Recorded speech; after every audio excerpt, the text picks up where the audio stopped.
Will these enormous sources of money simply be given up? The discrepancy between the urgently needed measures and reality is enormous. Where are we going to end up? Is it possible to limit global warming as quickly as is necessary to prevent the worst? Or are we plainly and simply too late?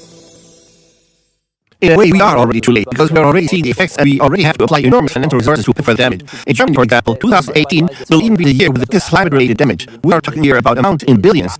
Then there is also the rise in sea level, which many countries are already suffering from. And these are not only the low-lying islands in the Indian Ocean and Pacific Ocean today to control the rise in sea level. Climate change will, of course, have an extreme impact on many regions in terms of living conditions, and that will not only trigger migration. It will, of course, also trigger frustration, dissatisfaction, and in the end, it will also affect the world economy. As the former chief economist of the World Bank, Nicholas Stern, pointed out to us in his report on the economics of climate change, that climate change can lead to a global recession, and if we take all these things into account, then we simply have to say that climate change alone can really put the world out of joint. And that will, of course, also be reflected in the security situation on this planet. And that is precisely why the Pentagon says that climate change is one of the greatest challenges of our time, and that the threat of climate change should be considered higher. And that, say, compare the Earth with a human organism, which is also an integral system. How would you describe the condition of this Earth, and that is its health condition? Well, the analogy is obvious. With climate change, we are primarily talking about global warming, that is, about the rise in temperature, which can be measured just as humans can measure fever. I would say that presently we are in the range of elevated temperature of the Earth. But if we say we have a fever of just under 38 degrees, we already notice that. We simply feel bad. There are certain symptoms like sore throat and so on, depending on the basic illness, and we also see this with climate change. The symptoms are obvious. The sea level is rising, the extremes are increasing, but kind of what the extremes these are depends on the region, of course. And we now have to initiate the therapy and treatment, and this treatment simply means that we have to brace against the wall. In a lecture at the University of Vienna, you spoke about the fact that climate change is a symptom that shows us that the way we live is not sustainable. How would you describe this way of life? Well, already back in 1972, the Club of Rome pointed out the limits of growth, and we have actually reached those limits. This manifests itself in various symptoms, and here climate change is one of the symptoms, but also the loss of species on this planet, for example, is another symptom. Overfishing is another symptom, or the destruction of the forests. So there are many, many symptoms. I would even go so far as to say that the increasing injustice on this planet is also a symptom, or, for example, the increase in temporary work, or fixed-term contracts, where nobody knows how long their job will last, and ultimately the unrestrained pursuit of profit. It does not have any consideration for people, and especially for the environment. Does climate change also have, let's say, any moral component for you? With climate change, the moral component, of course, comes to the fore quite strongly, in different ways. On the one hand, because it is also about intergenerational justice, because in a way we have merely inherited the earth from our ancestors, and of course should pass it on to future generations as undamaged as possible, to our children and grandchildren and their descendants. On the other hand, the whole thing also has a dimension of injustice between the different regions of the earth. So if you look at per capita CO2 emissions, then a German releases on average about 10 tons per year. If we take someone in India, then it's barely 2 tons, meaning that we consume or we emit 5 times more CO2 per capita than India does. Now, there are more than 1 billion in certain drive the climate against the wall, and this shows that our lifestyle is not sustainable. So we have to work on adjusting many screws, but of course, not only in politics, but also with each and every one of us. What role do agriculture and food play? Well, agriculture and food play quite a big role. We could, if we consider it worldwide, satisfy many more people's hunger with the same amount of resources, and so we could fight hunger in this world better if we didn't have such an enormous meat consumption, but would eat as vegetarians much more, as it used to be the case earlier in many countries. Only now, they adopt the Western behavior patterns, and that is very, very unhealthy. People keep 20 billion farm animals worldwide for meat consumption in order to meet them. In meat production, the greenhouse gases methane and nitrogen oxide are the main contributors to global warming. Methane, which is 25 times more powerful than carbon dioxide, is produced in the digestive tract of cattle. 1.5 billion cattle are kept on our planet for meat consumption by human beings, and they release enormous amounts of methane.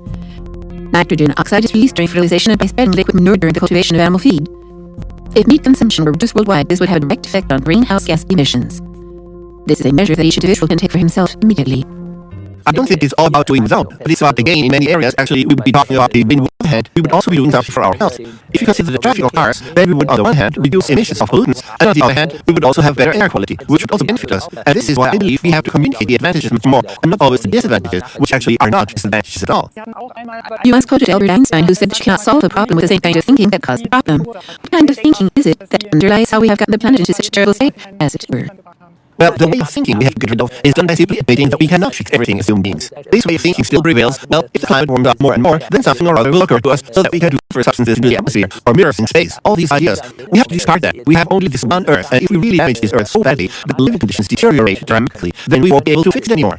We human beings cannot do everything. This is the arrogance in us that we really believe we can fix everything. But it's actually the case that nature dominates us, and in the end, nature will actually triumph in whatever form. However, we human beings will then disappear from this planet. And I don't think we realize that we are just a little cog in the whole system here, and the whole system can do very well without us, but we can do without the rest of the system. I'm very grateful for this conversation. Thank you, Professor Latif. Gladly.